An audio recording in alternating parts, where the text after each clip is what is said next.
Good evening. My um, my name is Karolina Trzeciak, and I work in World Health Living Foundation.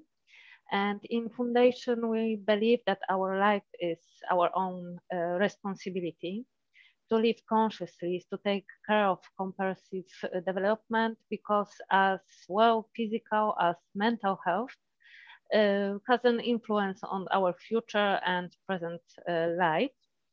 And please let me mm, take you also to our website and our social media. You can see there what foundation is doing and make your life better. And today I have a pleasure to introduce a unique person, Ivona King.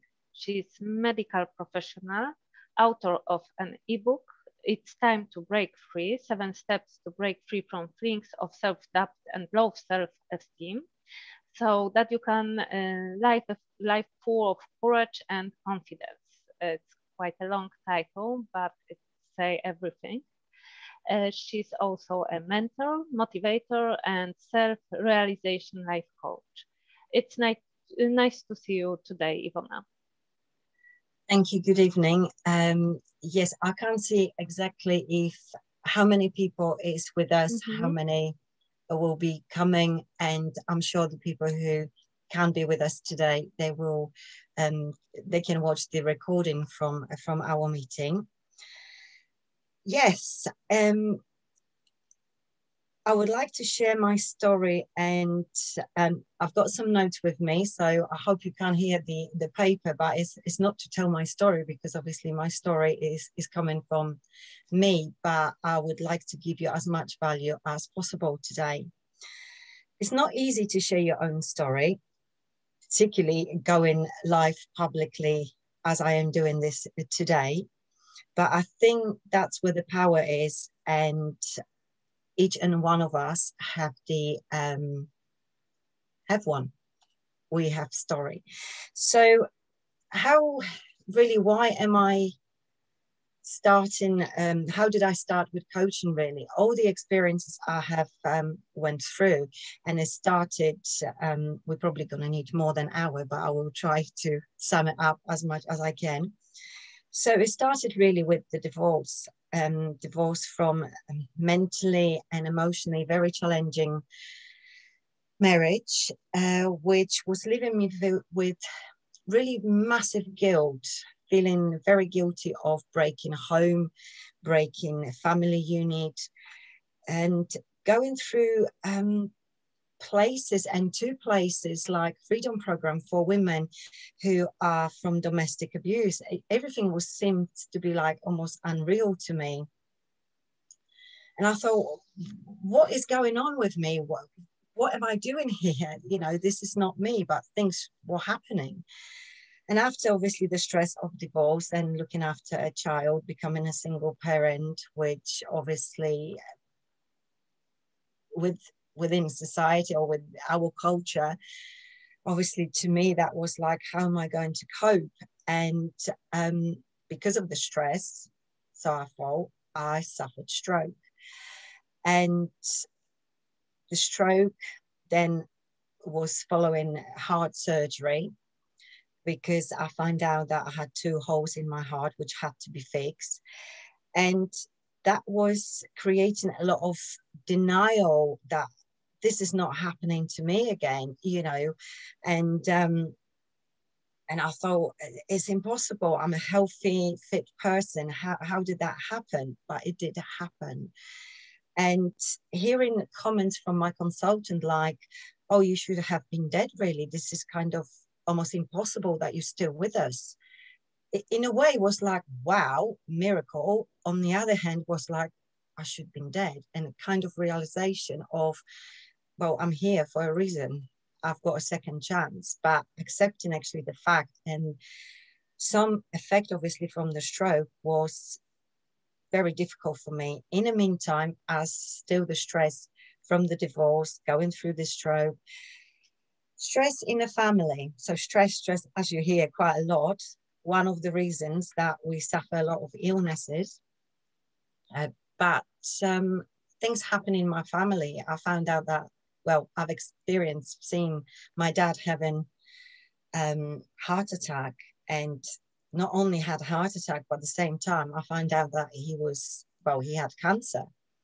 So as you see, very negative thing happened. But if he didn't have the heart attack, we wouldn't have known that he's got cancer. Obviously, seeing this happening before my eyes, that was emotionally very, very difficult to comprehend and kind of accept. Never mind dealing at the same time with the fact that I had to go for cardiac surgery. And afterwards, I have to say, I went into this madness of keeping very, very busy. After a week of the surgery, I decided that I'm going to join self-defense classes. And I suppose that was to build my own confidence and thinking, oh, no one will push me around anymore. And it was the craziness of just keeping myself busy so I don't have to think about it, what's been happening. But eventually that led to massive, massive depression that to the point that I didn't leave the bed. I didn't wash, I didn't eat. And moment when my child, I believe she was 8 by then, came and said that she'd made me breakfast and she's taken herself to school. And that was, I think, wake-up call as well for me, thinking, wow, something is wrong here. This is not really the way it should be. I just felt completely madness. So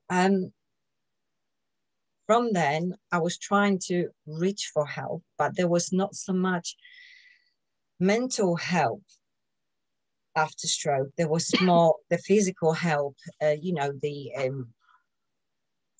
fact of going for different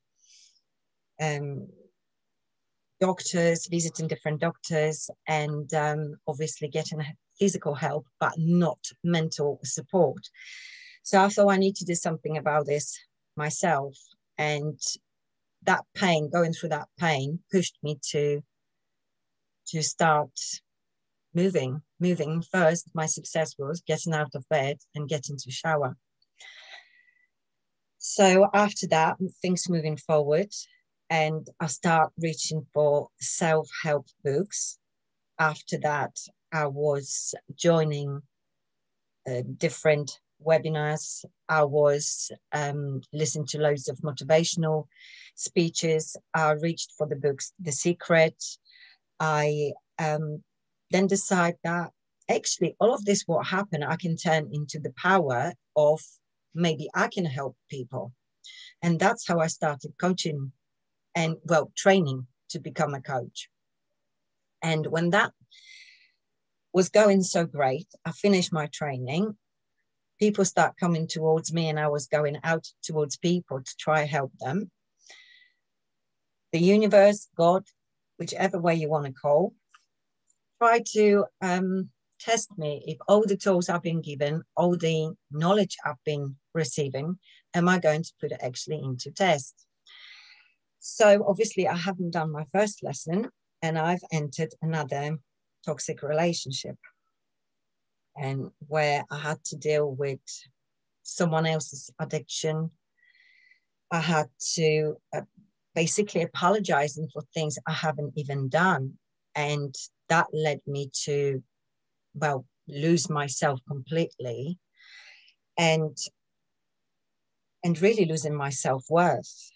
And as a woman as well, feeling very unattractive and feeling, constantly comparing myself to others, and couldn't kind of reboost myself, even knowing all the tools, how to do it. I completely lost myself. And even sharing this with you is not really easy because it's very personal. But I hope that maybe someone can relate to it. And I hope that today's meeting could help even if it does help one person, that would be absolutely fantastic. But after being in that toxic relationship, which took me a while, probably about a year to come out of it, if not longer. But that taught me a lot of things. And this time I have done my homework. I've done it properly. So when I was in those situations, I thought, they very difficult circumstances. And I didn't want to listen to what my intuition was telling me, or that something wasn't right. It wasn't right because I was coming from a point of neediness and finding this acceptance from someone else rather than myself. So after that, the breakup from that relationship, it wasn't easy. Like I said, I had to reach for help from my friends, but also start again, almost like repeating the story, helping myself again with the knowledge, books, attending different meetings. But I did it. Your story was so sad at the beginning, but it's also so inspiring. Now you seem to be a fulfilled person. I saw that it was really hard to say all of that compared to because there maybe we haven't now a lot of people who are with us, although you are talking about, and it's really great thing. Now you seem as a fulfilled person.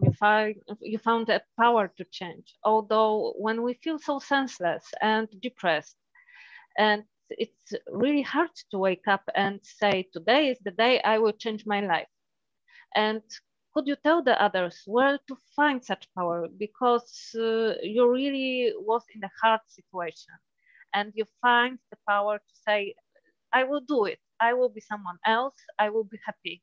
And what you can tell, where is that power? Where we can find it?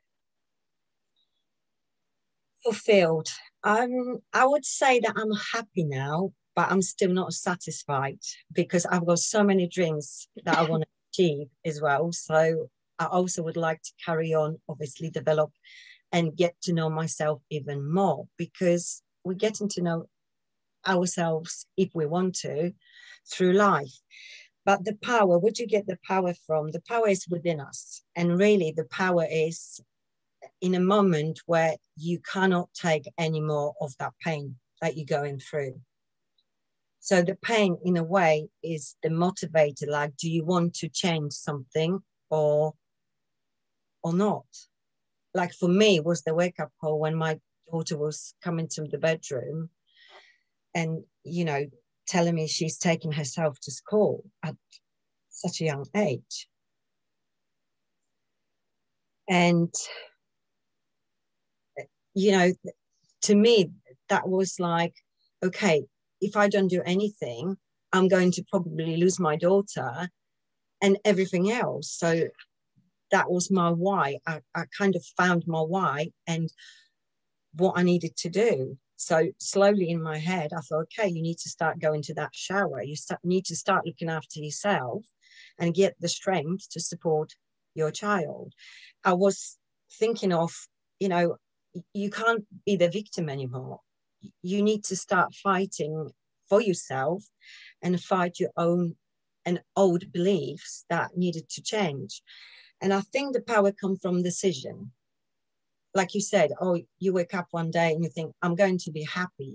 Happiness is we've got different perception of happiness, each and one of us. But I think the power is you decide, you feel the pain and you decide it's time to change something, to get something better or to a better place. So decision itself is not enough, because I've decided many times to leave that relationship, and many times I failed. Well, not failed, but I had to go through the process and progress of gaining the strength of doing it, or maybe I wasn't feeling enough pain yet. So decision is one thing, but also committing to that decision and acting like you, not just, oh, I'm interested in changing something, but I'm not committing it. So that's the slight difference. Because if we carry on doing the same thing over and over, nothing will change. Change needs to happen for us to go forward, and change is painful as well. But to go from the pain to the pleasure to aspiration, that journey is the journey we need to take. You said that we have to do something with our life and it have to be our decision. But what is the first step to break from the circumstances, from our wrong habits, to lead us to self-acceptance, self-awareness, that we know that we need that change? Yes, I think it is a way of training your brain to see the difficult circumstances as your opportunities. But what I'm saying, the difficult circumstances, I'm not saying, oh, be happy because you're in a difficulty, because that's not exactly what I'm trying to say. You see, happiness and the decision of being happy, happiness is not event, is a kind of state of mind and body. And it is a balance between different areas in our life. So it's the health, the finances, relations with others, work, business, it's everything together. So I think it's this something that leads us to self-acceptance and self-awareness will be the self-development to decide that I want to change something within me, but also knowing what do you want. But how do you know what do you want if you don't know yourself? If you're constantly being exposed to things and opinion of others and you accept them as your own, but they're not your own. So you need to spend a little bit of time with yourself of knowing who you are. Start concentrating on get to know your strong sides, your talents, your passion. And to do that, you need to spend some quiet time with yourself. And the best thing is to go in nature, really, and have a walk around and quiet down the noise around you. And I think it's like being still and really allowing to hear that inner voice, what actually it will tell you, because the thing you want to do in life is something that you can't stop thinking about it. It will be coming back to you, that this is what you want to do or who you want to be in life. You know, self-acceptance obviously is like self-worth. So obviously it took me a long time to go through the process and to be where I am now. And I'm still learning. Because I'm coaching people, it doesn't mean that I'm perfect now and I know everything. Absolutely not. But I've noticed that self-worth, I'll tell you something. Recently, I had to run from my office quickly to a theatre, to operating theatre, and I had to change very, very quick. So I was putting my hair inside the surgical hat, and my student kind of said, "Oh, you look beautiful." And I automatically said, "Yeah, I know." And she looked at me thinking, "What?" So to her, yes, to her, I probably sounded like really stuck up person and very proud and full of myself. But yeah, I like myself now, and I'm not afraid to say, you know, yeah, I look good. so you see, it's how we develop to that place and how we feel within us. I think it's important what you say. One is that we often don't know what to say when we are complimented, because usually we say, "Oh no, it's so old," and nothing like that. but also that our surroundings often don't support us. We sometimes are scared that we will not be understood, especially when we feel not so good, when we are down, and what to do then? Because sometimes we say about self-acceptance and self-awareness that we must love ourselves, although it's hard because we often think about us what others told us. Uh, so what to do if we need that acceptance from our relatives, from our friends, and we think that they don't understand us at all? Right. I think, you know, you won't get the acceptance from anybody else. I mean, if you keep seeking the acceptance from someone else, but you're not giving that to yourself, you won't get it. And everybody is entitled to their own opinion. So you just mentioned there that we won't be understood. I think it's not that we're afraid of being not understood. I think we're more afraid of their opinion because we're so conditioned of we have to fit in, we have to we have to be like people that tell us to be, how to be, but we don't really, we're not being ourselves. But to get to the happy stage of your life within yourself, again, is a long progress and process of a lot of exercise and accepting, coming out of the point of your own inner power as concentrating on your strong points, but not concentrating on your so much on your negative sides, you know, on your flows. And enjoy the time with yourself. You know, I didn't like spending time by myself in the past. Now I'm quite happy to do it because before I wanted someone to like me, I wanted someone to value me. But now I'm quite happy to go for a walk by myself. In like even 5 years ago, I would not dream to walk into, say, a restaurant by myself, sit down and order a meal. But now I'm quite happy to do that. Well, not now because we in the circumstances and obviously climate that everything is closed. But it starts from the decision, going through the progress and start accepting yourself. Don't wait for others to accept you. Yes, I think it's really important that we need to find that acceptance in ourselves, not in somebody else. Although, as you said in your ebook, that we shall banish toxic people around us, but it's often our family. And when I am self-acceptance, have it in me, and someone told me, "Don't be happy," or "Oh, give up." Go with the flow, don't try too hard. And sometimes it's our family, and I can't just throw out from my family, from my friends, some people. But I know that they are toxic for me because I'm getting over that. I'm better for myself. I'm starting to love myself, and someone is giving me that kicks. Don't do that. And is there any possibility to do something with that? Yes, it is. And I think that the thing that we should do is self-audit. Because what really others think about us is not our business, it's their business.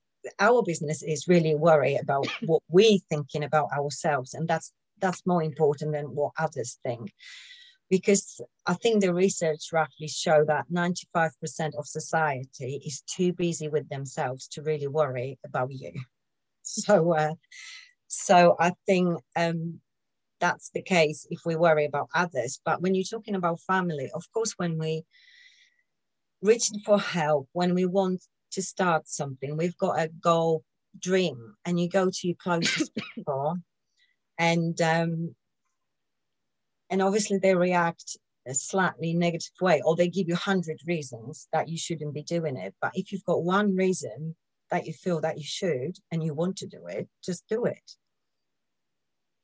Yes, and also also I think imagine this: you go into the close person to you and they like the critical parent, right?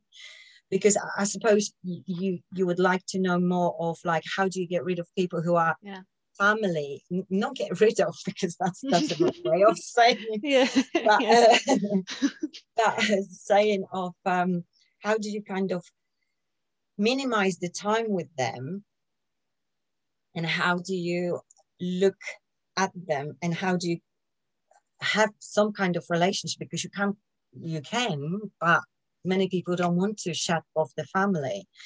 So really it's to looking at them as an individual, because you're attached to your family. So you're attached to your mother, you're attached to your brother, sister, auntie, and whoever, husband, boyfriend.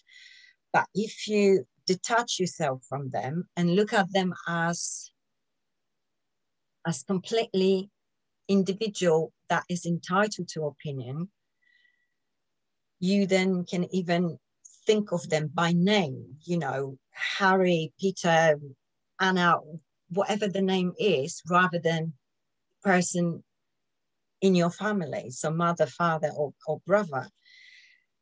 So that's one thing that I found it helped me. The other thing is, don't respond. Do not react, respond. Sorry, I had a moment here. Respond to what's going on, but don't react. Because obviously, if you allow someone to make you angry, you will start with anger as well. Anger creates anger. So don't try react, respond, think, be in control of your inner world. So it's like action, reaction, if that makes sense. Yes, you said that. Okay. Sorry. And Sorry. we have to kind of accept that we don't have to really agree with the other person. You know, their opinion, it doesn't have to be our reality. It's like, thank you for sharing, and you're going along, you're passing by, thank you for sharing. Let them have that opinion, but it's more important what is your opinion of what you're doing and what you would want to achieve. Yeah, everyone has a right to have his own opinion, but you're right, I don't have to agree with them. If I could just, sorry, interrupt you, Carolina, is one more thing came to me, that with the toxic people, you need to create boundaries and limits, how much time you're really spending with them. Because if we remember that 5 people that we spend most time with, we will eventually become a product of their behavior and their beliefs and the way they are. You know, we will adapt the energy, the negative energy, for example, from them, because we're talking about toxic people here. So it's like smoking. If you're non-smoker, but you will be in a room full of smokers, you will be inhaling passive smoking. It's the same with negativity and toxic people. You will eventually adapt their behavior. And I think I don't want it. Me neither.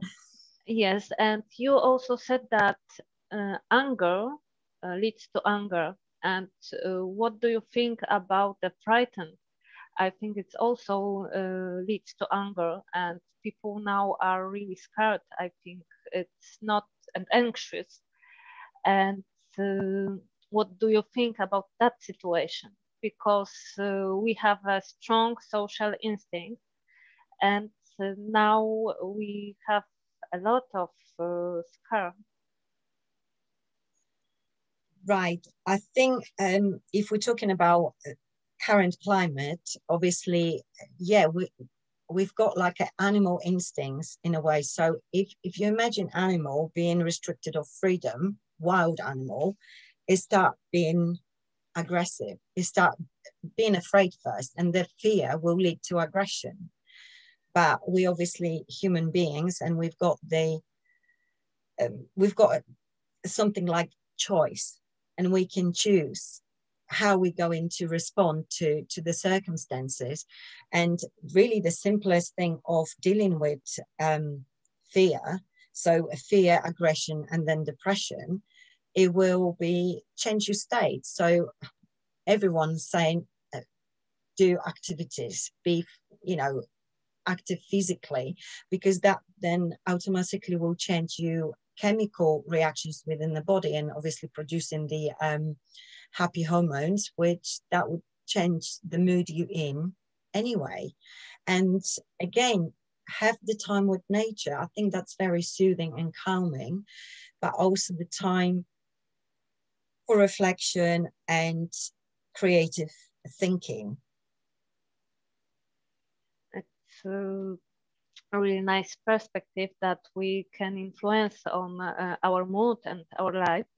And I think that's what we are doing, and how do we react. It always influences also on children that are next to us, because if we are scared, they are scared. If we said to us we don't like us, they will don't like themselves in the future.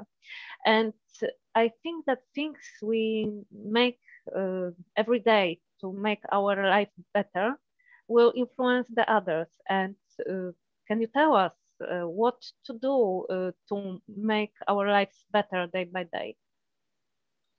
Oh, that's really a very broad subject, because we could be here for a very long time, but really is how to make it better, because we were talking about my story, and other people probably have similar stories where they suffered obviously a lot of pain, and how to make it better. First, we need to come out of that pain, go through that journey. But I think is this formula of suffering. So resistance and pain will give us suffering. So pain usually comes from the emotions as well.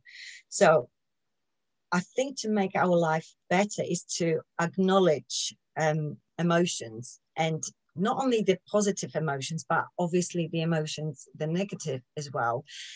Because at the moment, what I found in society is like, you should be happy. You need to be positive. Yes, it's great if you can do that. But at the same time, again, I've looked into some research that has shown that people who are actually accepting and acknowledge all emotions, because all emotions are in our, well, that's part of our life, have actually better mental health and build more resilience to deal with the emotions. So it's like, for example, if we, I think I had for a moment when I was going through this pain and this denial, that I wanted to be so happy. That's why I was keeping busy, and thinking that I'm achieving a lot. But being actually very busy, sometimes you don't achieve much at all. And I was creating maybe the syndrome of Pollyanna, that you have to be happy at all the time. No, because there's no balance. And I think to make life better and dealing with emotions will be by naming the emotion. So anger, sadness, frustration, fear, but obviously don't own them. Don't say my anger issues. And the same is with illness. Don't owe the illness. Don't say, well, I didn't want to say my stroke. It's not mine. It's happening. It will pass. The emotions will pass too. But you have to allow the emotion to express. You need to express the emotion, but obviously do it in a way so you don't cause harm to others. And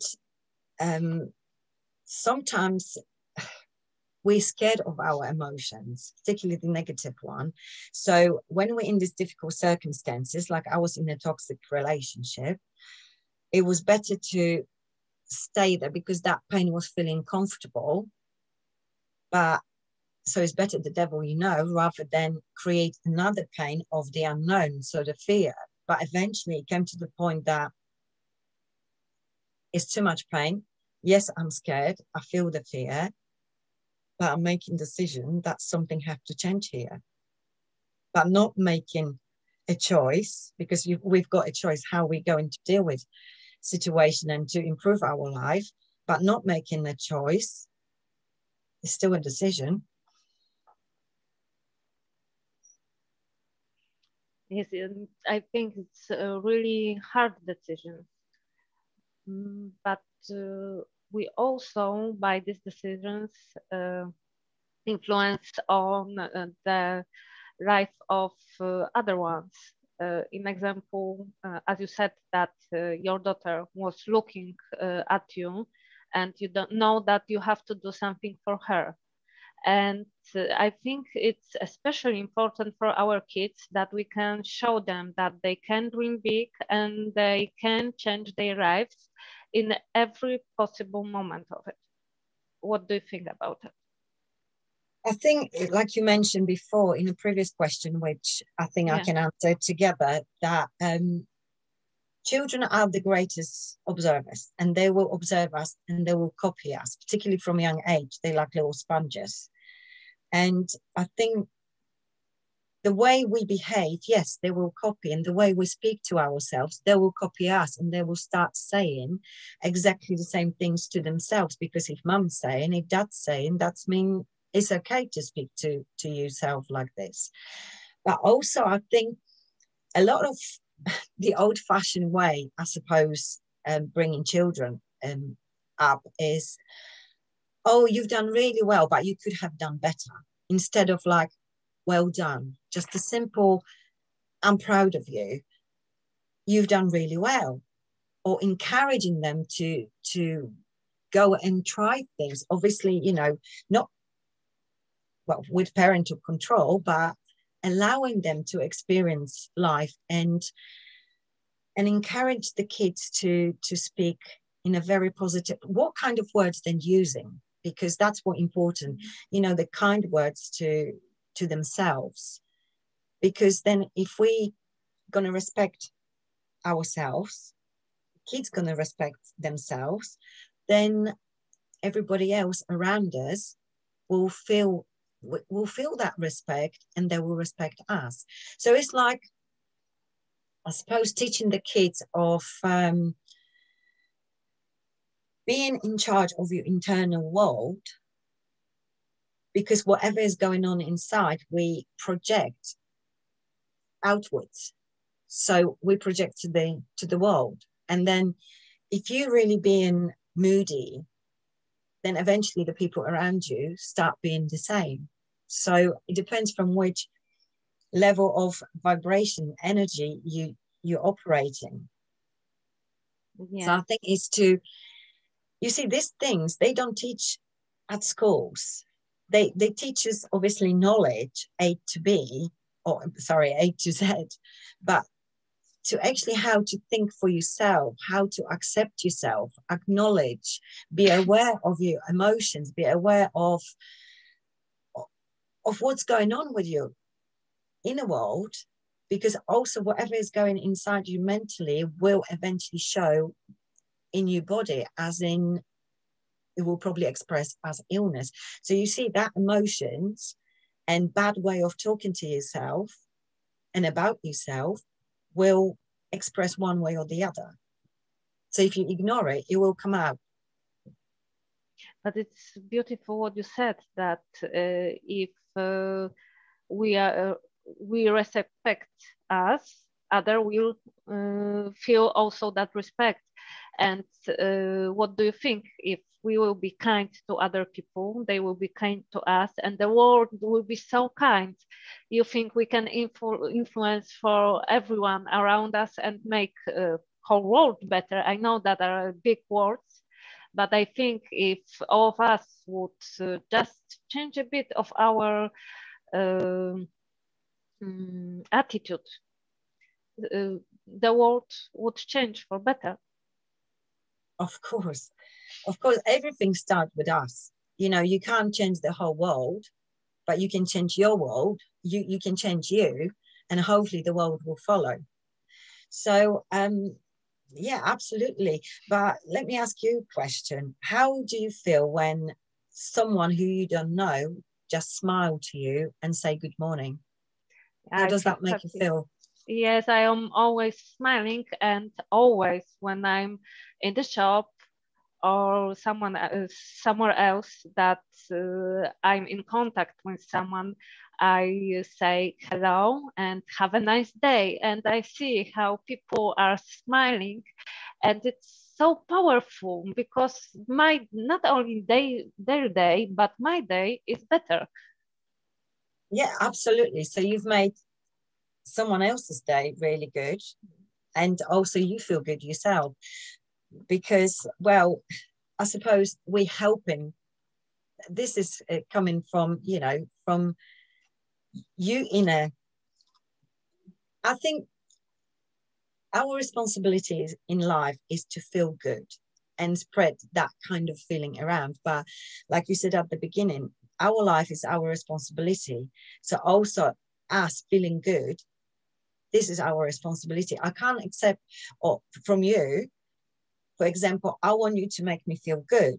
Yes, you may tell me nice compliment, but then if I'm going to say, oh, don't be silly, or if you say to me, oh, you look really nice today. Oh, no, not really. No, I've got old top on me and my hair is not right. We can't just accept compliment. Yes, thank you. Yeah, Because then we'd be like, oh, she's, full of herself. And I heard that about myself too, but I'm glad because if I'm full, then I'm ready to share out. Because if I'm empty, I can't give out of empty cup. really, if I said a compliment to someone, I feel better when I heard, yes, thank you, than if someone told me, no, no, it's not true, because I feel like I have to ensure someone that what I said was true. And why he or she is telling me that I am telling lies. Absolutely. So you see yourself is Yes, simple. It's yes, really simple. I yes, think people this day struggle as well to ask for help. yes. And I think we'll be uh, finishing here. And the last questions is to our audience. If they found something that was valuable for them, something that make them look at life from a different perspective, or perhaps they would like to get in touch with you, with Ivona King. And I will show just right now the contact details to you. And maybe, Ivona, would you like to tell a few words at the end of this meeting for people who would like to contact you? Yes, I mean, feel free to contact me, obviously, through the Facebook and email. I will respond soon as I can. We can have a clarity call that will see where you are at and what could we do to get you through that transmission from from the pain you feeling now into the aspiration and achieving the place and who you want to be. Yes. So I think we will be finishing here. Thank you for being here today with us and sharing your experience. I know that this talk was quite hard because it was your life and things that are really not easy to share with the others. But I think it will be a really, really inspiring thing for people who will see this live, and I hope that it will help someone to find happiness, to find self-awareness, and to change something. And thank you all for being with us today and watching this live in the future days also. So goodbye, and Thank you. it was nice to meet you today. Thank you very much.